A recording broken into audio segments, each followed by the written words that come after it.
Sure thing. Thank you, Mayor McLean. Appreciate the opportunity. I'd like to share some facts about what's actually happening inside our health system as COVID is kind of spreading out of control in our communities.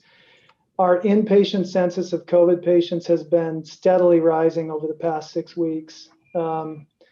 We're the largest healthcare system in Idaho, so our numbers might be higher than most. But just for perspective, in the first week of October, we had a daily average census of COVID adult hospitalizations of 35. 1 week later, it was 50, then 75, then 90, then 110, then 120, and it hit 135 yesterday. Our intensive care unit admissions with COVID have gone from single digits in early October to mid-teens by mid-October, then 20 early this month, and hit 24 yesterday. This is all added on top of our usual operations of people getting sick from, any number of other ailments. In addition, our own people are getting sick, which limits our capacity to be able to provide care. You need healthy staff to take care of the patients. And today, right now, we have 197 clinical staff out sick, with 133 of those being confirmed COVID. 4 weeks ago, that was less than a third of our absences were due to COVID. Now that's at 2/3. I'd like to share what we're doing about this. Feels like literally everything we can. In Twin Falls, we closed our pediatric unit weeks ago in order to make more capacity for adult patients. Our Twin Falls Hospital has intermittently been on and off divert for the past 3 weeks, which means that they can't admit any other patients. So they send them here to Boise or Meridian for care. Other hospitals have also intermittently been on divert in our health system. We've taken the action now to stop scheduling any non-urgent, non-emergent surgeries until after Christmas. And we're actually actively canceling any of those that were already on the books week by week. We're pulling out the stops on incentives for our employees to take more shifts, longer shifts, night shifts. And honestly, they're running out of gas. We've started to pull clinic doctors into hospital rotations to staff the beds. So we are now well beyond normal staffing operations and approaching the limits of what we're going to be able to do. We've also been preparing to increase our capacity. In the last week, we've opened 2 new units and filled them. What's at stake here is, I think, one of 2 scenarios if we as citizens don't each individually take the actions we need to stop the spread of COVID. One of 2 things is going to happen. First, the first one's kind of already happening. It's happening to us, and I think it's happening to other healthcare systems, as you'll hear. We are prepared to progressively convert our hospitals into COVID facilities. This will mean, though, that other necessary care is put off. For visibility, we're still working through the backlog of elective screening studies that were created by the pause way back in March and April.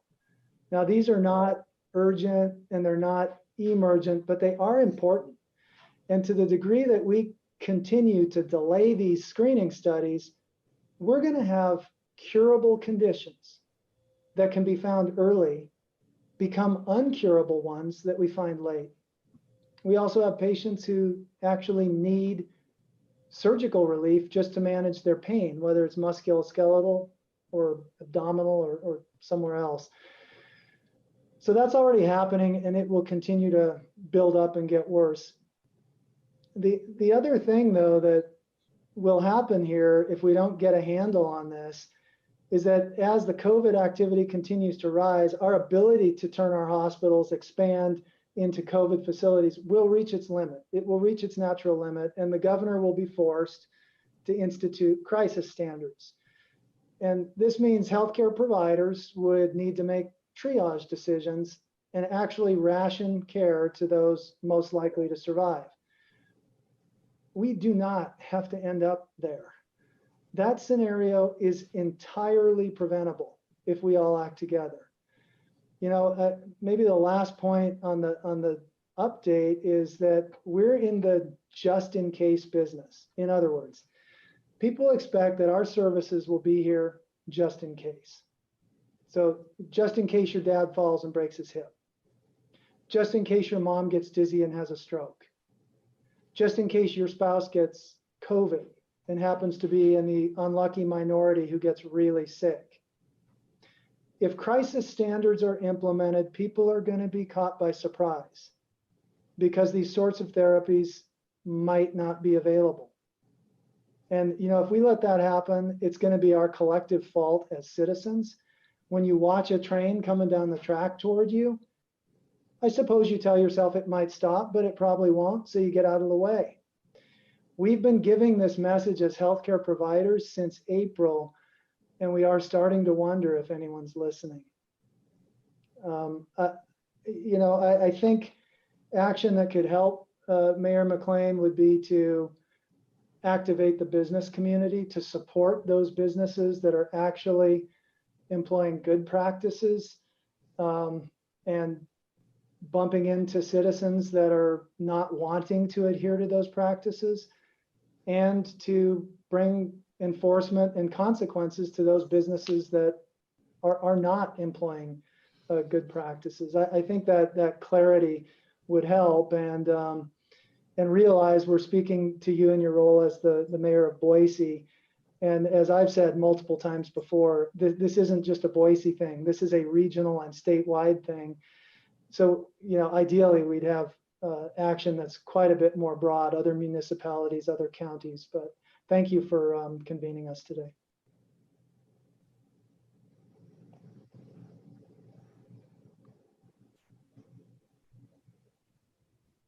Thank you, Jim. I was having trouble unmuting. I appreciate your comments. And really, I'll say this at the end for everybody, but please extend my deepest gratitude and our city's gratitude to your healthcare workers who are really on the front lines. I share your concerns and desire to prevent getting to the point where hospitals and doctors and other healthcare workers are having to make those life and death calls in the future.